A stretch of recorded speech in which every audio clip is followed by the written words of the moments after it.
to arrive to consensus, and we're not trying to get the diagnosis right. We're just trying to aid the clinicians in all these cases. And I'm trying to be smart because I'm looking at these cases in retrospect. But I will give you a perspective as to what we were thinking when we were first presented with that clinical scenario. So it's mainly to see how we can aid the clinicians. And please be interactive. I'll keep an eye on the chat box to um, see what others think. Without much ado, let's move on to the first case. This is a 66-year-old lady who's presented acutely with shortness of breath and hypoxia, and that's her X-ray. Um, as we can see, it's an erect X-ray, meaning you can think about what state she might have presented. And like the history says, it's acute and it's high, and there is increased oxygen requirement.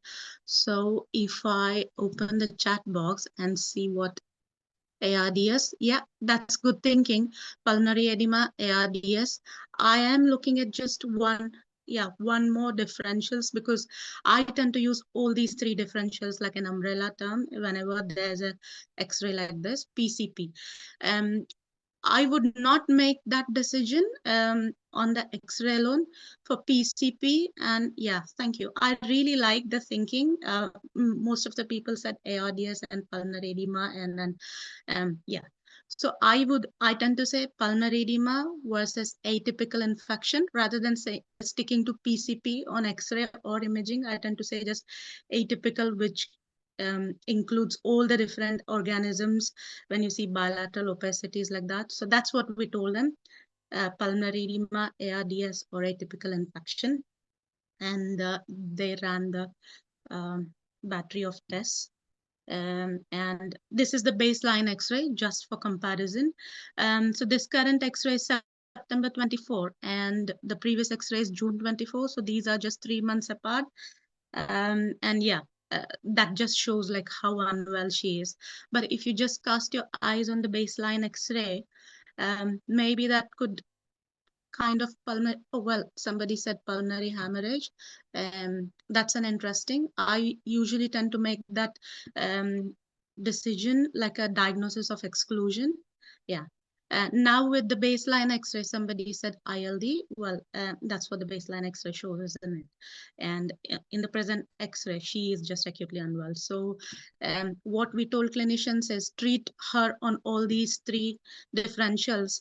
And like, yeah, I can see lots of interesting responses. So just to show you a follow-up X-ray 3 days later, when they were trying to treat her on all those three differentials, and they came back saying her procalcitonin is negative, the septic screen has come back negative, she has normal WBC, normal procalcitonin, just the CRP is slightly raised, which we can expect in any chronic condition, like she's a known case of ILD. And her echo has come back as borderline left ventricular ejection fraction, which means they've ruled out pulmonary edema, they've ruled out infection, and they've ruled out ARDS. And well, ARDS is some kind of non-pulmonary, non-cardiogenic pulmonary edema. So she just went worsened, and that's when we said, because she has ILD, and as likely pointed out by some of you, that this is acute exacerbation of her ILD. So they treated her with steroids, and these X-rays are about 2 weeks apart, where she has improved. So this case was just to show that when you don't know the history, and when you look at an X-ray like that, it's good to give all the differentials, and it just takes about a couple of days for the clinician to narrow the differentials. And this is her baseline CT, which was in 2023. So, well, uh, well, you've already pointed out, like you thought, pulse steroid for acute exacerbation of ILD. Yeah. Just a quick recap of what we're thinking when we say acute exacerbation. There is diffuse alveolar damage similar to AIP, which is acute interstitial pneumonia or acute ILD, which can also be one of the differentials. But just because we know her baseline is consistent with ILD, we are saying acute exacerbation in non-ILD. Again, the CT findings, this patient couldn't have a CT because she was so unwell not to, they couldn't have got her out of ICU for a CT, and they decided to just do portable X-ray follow-ups. That's why we don't have a CT correlation, but then if you'd have done a CT, you'd have seen diffuse ground glass opacities on background ILD. And if you didn't have a baseline CT, you might still call it an acute ILD. Or again, the other differentials, which is atypical pneumonia. It has very poor prognosis, and well, and it's a diagnosis of exclusion when you've excluded other serious and more morbid conditions, which can be easily treated. When you've excluded that, then you can do pulse steroids, like someone has pointed out. And those who recover, they tend to worsen their ILD. Similar to her case, like if you see her latest X-ray when she was discharged, it she has worsened compared to her baseline. It's more commonly seen in UIP fibrosis, and very rarely we do see in other cases of ILD. So thank you very much for being interactive. Let's move on to the next one, which is again a middle-aged female presenting with shortness of breath. So I have got series of X-rays. I'm going to load them, and all these X-rays are taken 2 years apart. This was the baseline, sorry, CT. Sorry, I meant CT, but I said X-ray. So all these CTs are taken 2 years apart, and this was the baseline CT that she presented with. And I want you to pay attention to her age and her presentation. If that's the baseline CT, what do you think is the predominant feature on that baseline CT? I am going to load her next CT, which she had ILD. Somebody saying ILD. That's the second CT, UIP with CTD. Yeah. I like the thinking because we are here to give differentials and aid clinicians to narrow down the differentials. So these three CTs, now I'm going to give you an added clinical history that she was also a smoker at presentation. So the clinician said she probably has emphysema, and which is LIP, yeah, reticular opacities with central lobular emphysema. Yeah, that's the answer I'm looking for. There is emphysema and there is ILD, which is what I wanted you to tell.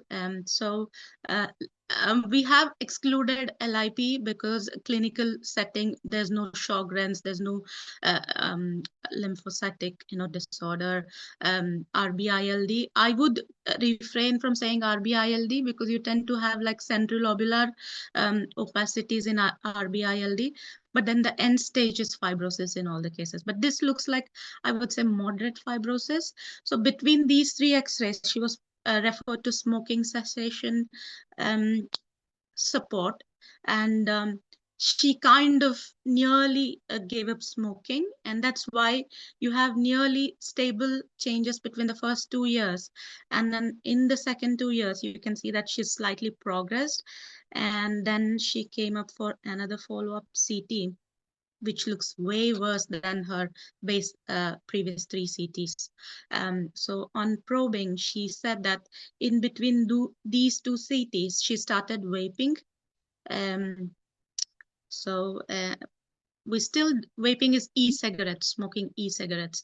So we still don't know the exact association between vaping and lung damage, although we have studied a lot about smoking related lung disease. So we thought this was probably one of the first cases where we have like a series of CTs and how the CTs have changed between the two follow-ups where she has started like vaping, vape-induced lung injury. That's what we thought. But then the clinicians came back to us and said that she's only 48, and why does she have such bad lung injury? And should we put her on transplant list? Should we refer her to regional centers which cater to severe uncontrolled interstitial lung disease? And should we put her and send her to lung biopsy? Um, CPFE, combined pulmonary fibrosis emphysema. Yeah, that's what we said. It was combined pulmonary fibrosis and emphysema. But just because between those 2 years, she has rapidly progressed, the clinicians came back to us and discussed it. And we said, because she's young and you would expect this kind of emphysema in a real 60-year-old, or say if they've been smoking, but not expect them to rapidly progress in say 10 years. So you have to investigate for underlying genetic conditions. If it was paraseptal emphysema, you would have tried to eliminate alpha-1 antitrypsin deficiency, but this is predominant central lobular emphysema. So we said, please investigate underlying genetic condition, and we gave two differentials. So which would be young smoker who have very bad emphysema. So what are the two differentials you'd give?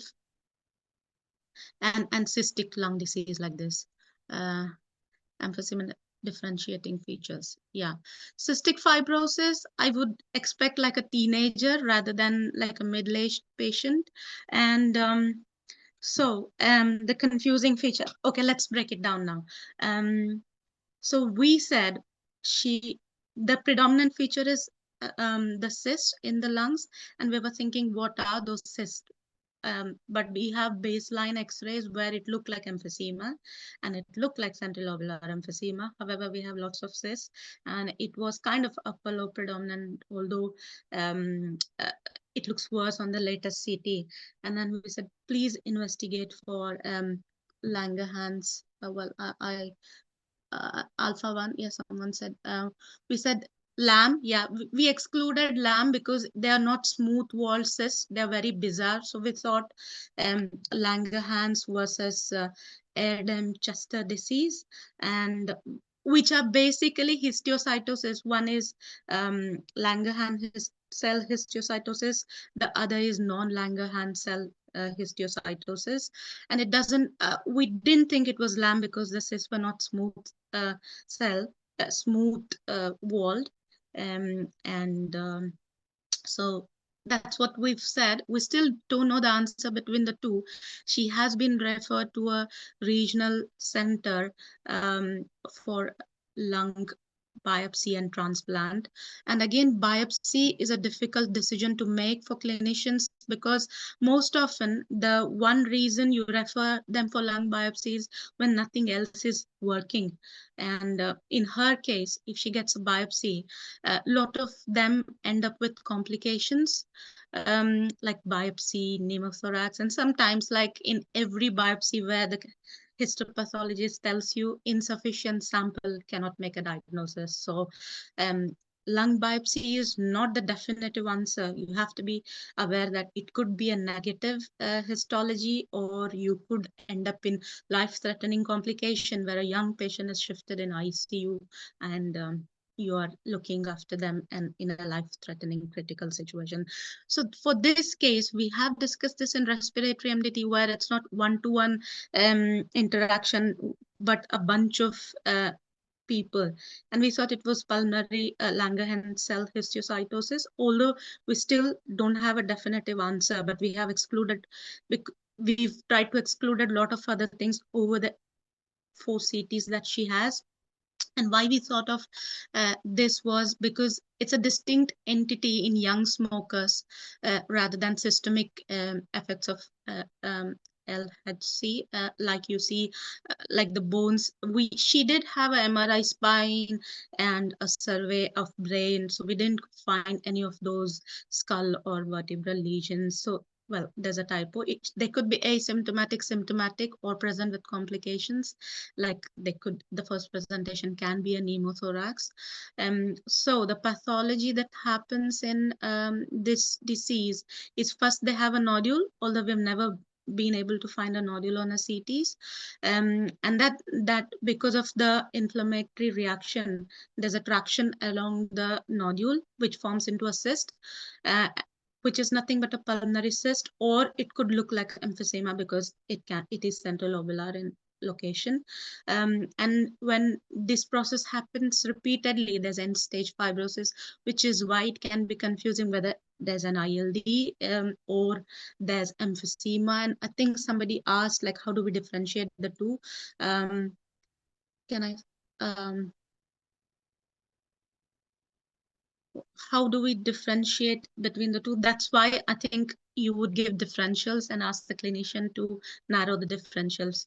And the thing about Langerhans cell histiocytosis, the pulmonary manifestations, is that there's dramatic improvement to smoking cessation, which is what we've seen in her previous 3 CTs where she was not smoking, and her CT looked very similar to the baseline. And once she started e-cigarettes, and there was a dramatic decline.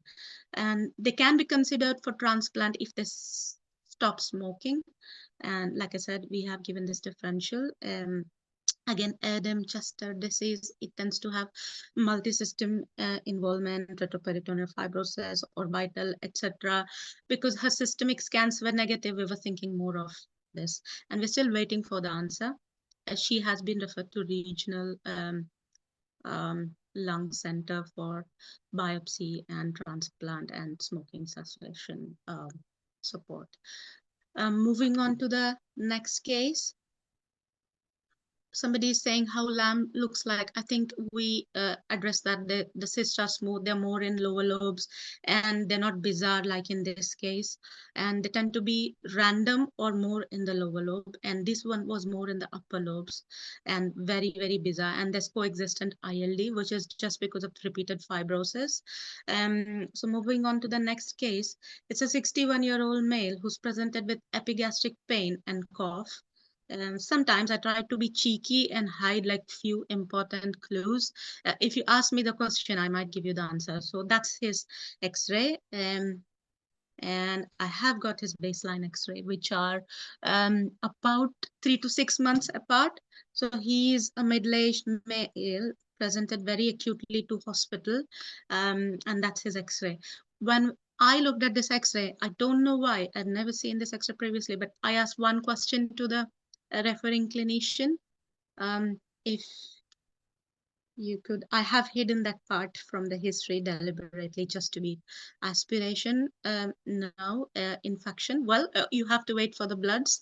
Pulmonary hemorrhage. What makes you think it was hemorrhage? Immunity. So I asked, is he coughing up blood? And they said he is. So I withheld that part of information in the history. So he was coughing up blood-tinged sputum, I would say, not like frank hemoptysis. And they wanted to rule out a PE because his D dimers had come back positive, and his infection markers weren't dramatically elevated. So we did a CT pulmonary angiogram where there was no PE, and this was his CT appearance, and pulmonary hemorrhage. In fact, I wouldn't say in fact, fungal infection. Rather than fungal, I would say atypical, which is an umbrella term, and they have to narrow what atypical infection it is. So when I am looking at an X-ray like this, I would say pulmonary hemorrhage versus atypical infection, although I would say atypical infection first because that's more common in clinical case. But in this case, we knew that his infection screen has come back negative. So so here we are. Loeffler syndrome. Yeah, why not PCP? Like I said, atypical infection, GPA. Again, I would say rather than saying like glomerulonephritis, polyangiitis, I would say vasculitis. I tend to use more generic terms rather than say PCP. I would just say atypical infection, but then let's say clinical picture, lab picture is not matching. And then in this case, that the infection markers were not high, and we thought pulmonary hemorrhage. So that was his presentation, and he did undergo workup for that. And pulmonary hemorrhage can be diffuse or localized. In this case, it was diffuse bilateral. That's why it was mimicking like atypical infection, which some of you thought was fungal, some of you thought was PCP, and they're all the differentials. We're not here to say what is right, because even PCP can present like that, even a fungal infection can present like that. We're here to solve the problem. And in the end, I'm just going to tell you what happened with this case and what can we learn from that. So they are all reasonable differentials, and I appreciate them, keep them coming. So in pulmonary hemorrhage, the triad, clinical triad is hemoptysis, drop in HB, because it's massive hemorrhage in alveolar spaces, and A-space opacities. Well, the A-space opacities have wide radiological differentials, but then we're here to aid clinicians, aren't we? So the triad is hemoptysis and drop in HB, which was very consistent with this case. And that's why we thought it's more of pulmonary hemorrhage than infection, because by the time we were reporting CT, we had the lab picture and we knew that it's not looking like infection. But when in doubt, you could still suggest lavage and get the bronchial washings and analysis. So like I said, the main things you want to exclude is vasculitis and infection, because these are the most common ones which can look like that on CT. Sometimes you might not have CT if the patient is very unwell and only has CTs. And the predominant feature for any kind of hemorrhage is ground glass opacities, and they can look crazy and they can have like cystic areas, like in this case. Again, well, very rarely it can look like HP, but we are here to give differentials and suggest what next to do, because infection was ruled out in this case. The patient went on to have assessment, and that was a case of GPA. Although I tend to just say vasculitis, run a vasculitis screen rather than give like specific diagnosis like that. So thank you for all those responses. If we move on to the next case, this is again a middle-aged male, desaturating, shortness of breath. Well, the chest symptoms can be very vague, isn't it? Pain and hemoptysis. Well, in this case, I'm not hiding. So he had hemoptysis, and that's his X-ray, and that's his baseline. The baseline are far apart from each other. We don't have any x-rays in between, but that was his x-ray presentation. So any thoughts based on those two x-rays? Good pasture, chalk straws. Again, I would just say vasculitis. So alveolar opacities, very good. I want like more descriptive ones like that. Pneumonia, yeah. ABPA could be. We could ask for a CT. Yeah, these are the kind of differentials I'm looking for. Infection, yeah, I would want to rule out infection in the first case, especially because, and I like that you're saying pneumonia rather than atypical in this case, because the opacity is unilateral, which is what we said. They ran the septic screen again. Well, again, this patient had a CTPA as part of when they run all these screens. The CRP generally in any acute or chronic debilitating disease, the CRP tend to be high. The D dimers tend to be high, and when the D dimers are high, in my hospitals especially, they're very, very worried about a PE, and they tend to ask for a CTPA. So this is the CTPA he had to rule out pulmonary emboli, which was negative. CTPA was negative. Consolidative TB vasculitis, yes. I like this Bethlehem Pitave. I would have given some differentials like that. So that's good thinking. That is what we want to do in clinical practice. Give broad differentials, help them decide. Consolidation with air bronchogram and surrounding minimal GGO. Yeah, this is what we said as well.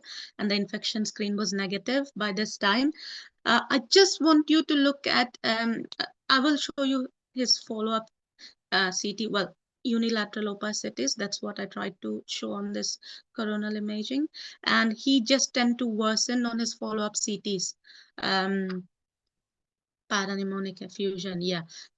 So from the baseline, he went to very dense opacities, and we've seen what they look like on CT. Could you just concentrate on the soft tissue window? I don't think it's a great clue, so sorry if I'm trying to be very tough. But I like that somebody said effusion secondary to the pneumonia, valve, lipoid pneumonia. I would not express lipoid pneumonia to progress so rapidly. Prominent pulmonary artery, yeah. So I like that somebody said about a valve, which is what we said, as because he was in ICU, he did undergo a a cardiac review, where and you can see he was intubated, so he was very very unwell. He underwent a cardiac review where they found out that he'd ruptured his mitral valve, and this they repaired it. Um, Radiation pneumonitis, that's a good thought, but didn't suit. I mean, was not fitting with this case. So they replaced his mitral valve. This is his post-operative CT on day one, where he had this massive pneumothorax. Post-surgical, they put a chest drain. As you can see, the pneumothorax improved. The opacity looks much less denser compared to his baseline, compared to his latest X-ray that I had shown. And this was on day two. This is day one, this is day two, and this is day four. So dramatic improvement. So then why unilateral? Yeah. So this is a very rare case, and it kind of reminded me what my med school teacher said while I was doing my undergraduation, where they said very rare cause of hemoptysis could be a mitral valve related lung disease, and it kind of rang a bell, and I used to think, how could mitral valve give you like hemoptysis? But this, going back to medical knowledge again, ruptured mitral valve, and then regurgitation was so strong that he was leaking into his blood. uh, yeah, first time seeing this, yeah. And I went back like several years ago when my medical professors used to say that, and I used to think, oh, well, it doesn't fit. But yeah, years later, I got a case where um but the thing is, again, we excluded other things, like we excluded infection, we excluded vasculitis, and this was a surgical case. So yeah, why was it unilateral? Because the force was so high that he only leaked through one side of his vessels. It can be bilateral also. It's just an unusual presentation of unilateral, but the changes can be bilateral. Again, when you see that and you've excluded infection, you would say pulmonary hemorrhage. Do a vasculitis screen. He was there in ICU for quite a few days. The vasculitis screen was negative, so then they did an echo. So again, it's like just rethinking on the causes. And like I said, we're not here to get the diagnosis right, like say PCP, GPA, Church-Strauss. We are not here to get the diagnosis right. We're here to give differentials and aid the clinicians. So when you rule out one, you come across the other. So that is what the focus of this talk is. So thank you. Right pulmonary artery with MPA. Maybe I probably think that's the. I've not gone into the literature and seen why it was unilateral in this case. Um, I'll note it. I'll put it in my notes and find out about why it was unilateral. Although I know that it can be bilateral as well, but in his case it was like a massive rupture, and that's why it was unilateral. That's what my clinical team thought. Um, Thank you for those questions. They make me think, and I'm definitely going to work on that, come up with an answer for that. Moving on to the next course. This was a localized pulmonary hemorrhage. Again, you rule out vasculitis, bronchiectasis, infarcts, trauma-related, which can all give localized pulmonary hemorrhage. Vasculitis can be more diffuse, but it can be an atypical presentation as well, like a localized pulmonary hemorrhage. And can you think of the most common localized pulmonary hemorrhage in clinical setting, which is none of these four?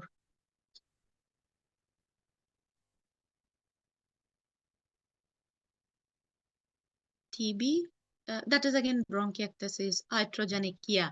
So post biopsy, I think is the most common. What I have seen in clinical setting, every biopsy has some pulmonary hemorrhage around it.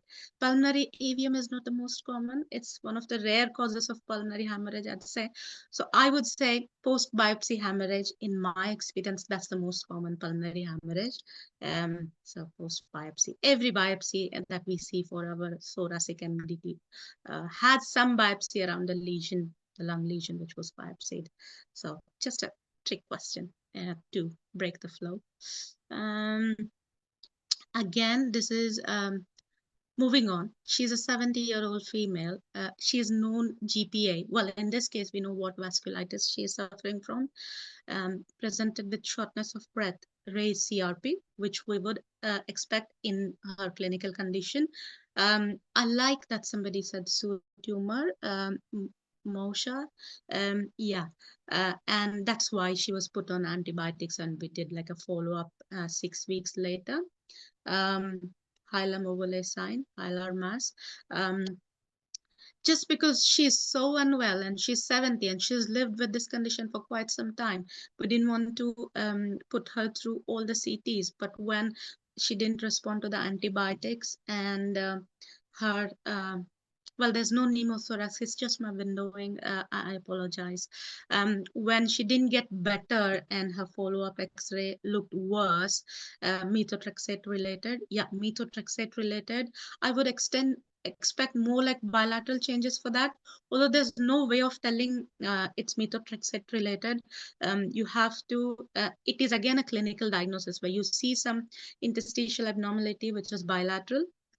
You stop methotrexate, switch over to some other drug like cyclophosphamide, etc. And then the patient improves. And then in retrospect, you make that diagnosis of methotrexate related lung injury. But it is one of the differentials. You can't give that as the diagnosis. It's only a differential. Like I said, some cases you have to give differentials rather than give like the diagnosis. Um, so she worsened, and then we had a CT. She couldn't have a contrast CT because by the time she presented for the second time, she was so unwell that her inflammatory markers had raised. And because of her known condition, her renal parameters were so bad that whoever protocol this CT, they said, let's do a non-contrast CT to look at the lung and let's do a contrast CT for abdomen. I don't know why they said that. Well, but we do have this lesion on the right side. It has irregular margins. It is very large, looks like a mass. And we have a nodule in the apical segment of left lower lobe, if you notice. Um, I am saying nodule because that's what lymphoma versus neoplastic, that's what we said as well. She was not fit to undergo biopsy. She was not fit to undergo bronchoscopy. We couldn't get washing. So um, because at the same clinical presentation, she had presented with a very nasty urothelial inflammation, and we thought this was the priority rather than the lung. We can see part of the lung in the next CT on the right. So we thought sometimes you have to make that diagnosis about what if patient has two pathologies going on. We thought that probably we treat her infection first, give her some rest, and then do a follow-up. So we decided not to touch the lung, not to biopsy, and make her life more miserable. You can see her kidneys have lost the cortical medullary differentiation, so she's not doing great health-wise. Fungal pneumonia, yeah, that's a good one because they're bilateral. Necrotic mass infected and probably renal primary mets. Well, this is not a renal primary, it's pyelonephritis. And like descending tract infections. So we knew about the urological infection. So viral pneumonia, necrotizing pneumonia. Yeah, that's what we thought. It's pneumonia, and that's why she's not viral. That's why she's not responded to um, antibiotics for lung. And we also gave one more differential because she is known case of vasculitis. We said probably this is vasculitis related, although I have not seen a vasculitis related mass like that in my clinical experience. But just because it was an MDT case discussion, and I had other clinicians who also probably thought this is probably vasculitis related mass, although we all of us had not seen it. And we did some literature search and we thought this could be vasculitis. Let's sit tight on it and not touch her lung lesions. Um, so they treated her infection, her urology infection, progressive massive fibrosis. I wouldn't make that diagnosis because her background lungs are not diseased. Her background lungs are good. Um, so, oops. So she came for another CT follow-up in 2 months' time, where we see that the right larger speculated lung lesion has shrunken in size and it had cavitated, and the left lower lobe lesion is unchanged. It's looking very, very similar to the baseline, whereas the right has progressed. So we have seen her X-ray where it got bigger, it cavitated, and now it's shrinking. Fungal, yeah, atypical infection. Aspergillosis, yes. At this point, aspergillosis would happen more like in a known cavity. ABPA, no, ABPA is bronchiectasis. You don't see bronchiectasis, you don't say ABPA. Or if you don't see bronchiectasis, but there is bronchial wall thickening or bronchial plugging, there has to be some airway disease, peripheral airway disease to make the ABPA diagnosis. So at this point, she was better. She was out of her infection. So she declined biopsy. They did washings, and the washings came back as vasculitis. So probably she's behaving like that Wegener's, the classical description. Septic emboli, like I said, yeah, septic emboli is a possibility, but her sepsis was only at the second presentation, not at the first presentation.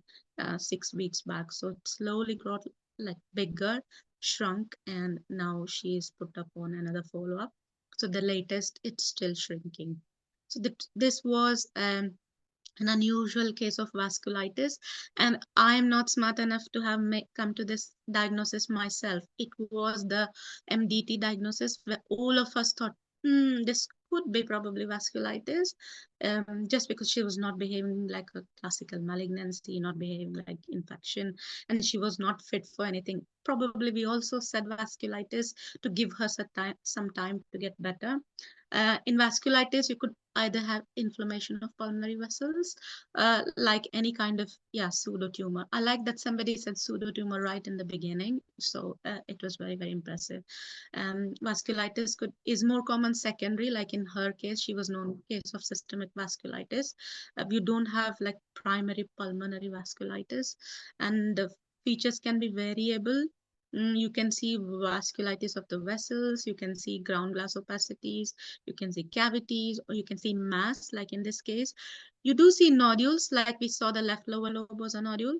Well, in pulmonary, in lung thoracic imaging, we tend to say nodule for anything which is less than 3 centimeter, which is weird in a way, but she had a nodule and she had a mass.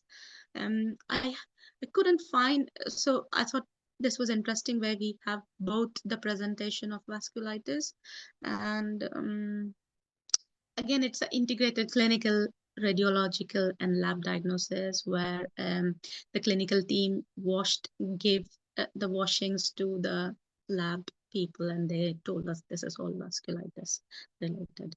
And why they sat tight on her and why they didn't intervene, why they didn't try to get the biopsy right in the first presentation. She nearly got the diagnosis 3 to 4 months later. That was because clinically she was having all the classical cases of vasculitis, which was flaring up. Like her nose crusting was getting worse, her hematuria was getting worse. And well, in the end, it was the washings which proved the case. Because clinically her vasculitis was worsening. So that's why they decided not to intervene right in the first go. Moving on to the next case, she's again a youngish, middle-aged female who's presented acutely with cough and shortness of breath. And I have got all her 3 CTs, and we're going clockwise. Well, sorry, I didn't tell this earlier. I've arranged all my imaging clockwise. So at the baseline, she looked fairly okay, and this was the second X-ray where she was very unwell and intubated, and rapidly she had progress. And these two X-rays are 3 days apart. AIP. Again, I think we have to give this these differentials, what we saw in the first case. And also this was, if you look at the date, I will read out for you if your screen is smaller. This was 20th April 2020, where in my area, we were having like the first few cases of COVID pneumonitis. Um, so we said we were still reluctant to say COVID pneumonia on imaging then, and we used to say atypical infection. Um, Vignesh, well done for giving differentials. This is what I was trying to, this is what I would say is a summary of my talk. Give differentials and let the clinician narrow down the differential. So infection, hemorrhage, cavitating mass. Yeah, I like all that. We said atypical infection. Well, I don't like PCP pneumonia. I like more like atypical pneumonia. Probably in exams, it's more relevant. So sorry if I'm trying to lead you away from that. Okay, well then for PCP pneumonia, we gave all those differential, and then she got really unwell. You can see they've put central venous line, and they've also put a feeding tube for her, and she's just basically worsening. um, and she had CTs. She had quite few CTs because she presented at the peak of the pandemic. And we said this could still be COVID pneumonia. That is what my radiology colleagues thought. Pulmonary edema, we've ruled that out. Um, and she's known, and we somehow, I remember this case very well because we kept saying that she could still be a COVID infection because she had like in between, she had a DVT while she was in hospital, and she is really a very famous case in my hospital. Cryptogenic pneumonia alveolar proteinosis is a very rare diagnosis. So I would always say that it's a diagnosis of infection exclusion, and then washings is you get the answer with washing, so you can give that. But just because she's rapidly progressed in about how many days, these are less than a month apart, and so she was repeatedly done swab test, PCR, and like I said, she presented at the peak of pandemic and several PCR tests negative, and bloods were not supportive of COVID pneumonitis either. And we kept saying that this could be COVID, and then they said no, not behaving like that. So we thought, what's the next step? And the clinicians came back and asked because she was there for good 2 months in ICU at a time where we needed ICU. Occupational pneumonitis, no exposure history is not, and they finally decided to do bronchoscopy, like a diagnostic bronchoscopy, and these are the bronchoscopy images. You can see there is like this white crust sitting around the trachea, where it's the same white crust is extending into one of the bronchus. um, and what do you think is this? The one on the blue cloth, the blue fabric, mucus plugging. Yeah, that's the mucus plug in the trachea, in the left main bronchus, right main bronchus, the lobar branches. And because it looks so black like that, the clinician who performed the bronchoscopy thought that this could be aspergillosis because it's so dark like that. And the histopathologist said that, yeah, this is aspergillosis. Um, so and then after the washing, after they just they unplugged her tracheal tree, and there was a dramatic improvement. That was like the first week, and then the second week, and she came back for baseline CTs. There was some interstitial fibrosis secondary to her chronic, airway blockage, and she is getting better. And even in retrospect, we couldn't find any um, obstructing pathology in the trachea or bronchi. It was just not visible on radiology, although she had such a massive plugging. So this was a case of airway aspergillosis. Again, you can have tracheal infection or bronchial infection or bronchopneumonia. The third type is what we see like invasive aspergillosis, while luminal narrowing not observed in CT chest. That's what we don't know. Um, we could not see it in any of the CT teachers. She had quite a few, and this was just not visible to our CT. Even we changed the windows because once we knew the diagnosis, we went back. It was more like attached to the airway, and it was not like an entire occluding mucus plug. It was more like around the hollow from within and around the trachea and bronchi.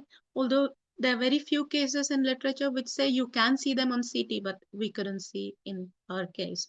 But like I said, when the clinicians wanted to know what's the next step, and we said, please do the washings and analyze. She was very unwell. She was, she lived, she stayed in a hospital 100 days in ICU, and she was famous like 100-day patient. And this is airway aspergillosis, very different from pulmonary manifestation, where you have invasive aspergillosis, ABPA, and you have this fungal ball. So the invasive falls at the spectrum of bronchopneumonia, and aspergillus test can be negative, and again you have to aid the clinicians. And when everything else has come back negative, even though the patient is unwell, if it is going to make a difference, you have to suggest that please try and do some washings, which is what they did. They were brave because she was not hemodynamically stable. Her oxygen sats were very bad, but they did, and then they got the answer. And in this case, it was more like a diagnostic bronchoscopy, but it ended up like a therapeutic bronchoscopy. I'm probably coming at the end of my presentations. I'm aware we're nearly getting there. So this is a young patient who's presented with acute chest pain, and D dimer is nearly 13,000. Like I said, D dimer is a very um, I would say significant test in my hospital where I work. So anybody with a D dimer which has crossed, they tend to get like a CT. I have her baseline CT as well. These are 3 months apart. Um, PE, I would not make that diagnosis on X-ray. PE, polygamic lung. I would not make that diagnosis on X-ray unless you had that wedge-shaped opacity. What I underlying cardiac disease? Yeah, this is a smart answer to that. She probably has some cardiac disease because you can see there's some atelectasis and possible effusion. But like I said, in my hospital, the only test in right lower lobe, yeah, that's what we said. Infection versus atelectasis, right lower lobe. Right atrium is enlarged. I like that smart answer. Viraj Shah, right atrium is enlarged. So we tend to again use like broad differential. I think once you're out of exam, you're out of radiology training, you tend to use more broad differentials like mediastinal widening rather than say this focal chamber has enlarged. So that's what we said. Mediastinal widening and atelectasis possible effusion. So like they do all the time, she had a CTPA in my hospital.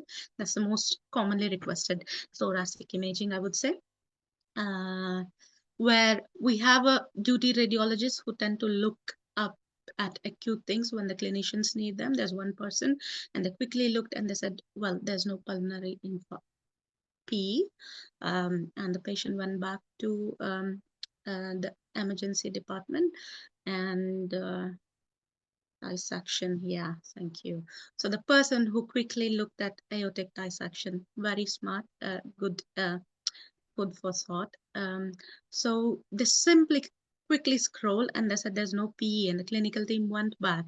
And then they called us back saying that the patient just came back from CT and 15 minutes later, and she was not the best of the, I mean, I would say she was not compliant. She went out for a cigarette and she collapsed outside, and it was good 10 minutes later where they discovered that she was bleeding from mouth. They didn't know she had injured herself or there was something on the CT. They started CPR. One of them quickly ran back and called us saying that we're doing CPR for this young lady. Could you tell if there's anything serious on the CT? And then we had a second look and we said yeah, pericardial effusion with dissection of aorta. That's what we told them.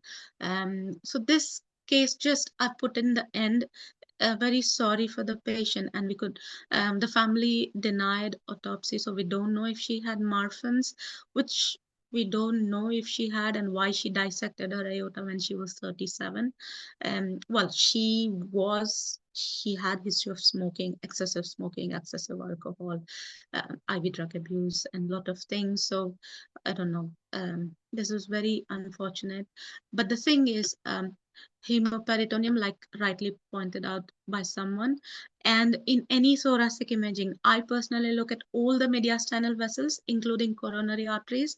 In my clinical experience, only once I have seen like a proven Kawasaki, but after that I have found a second one because I look at the coronaries in every CT.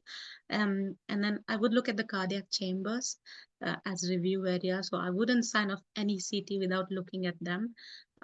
So this case is just to highlight that even if it was a routine CT, do look at the mediastinal vessels.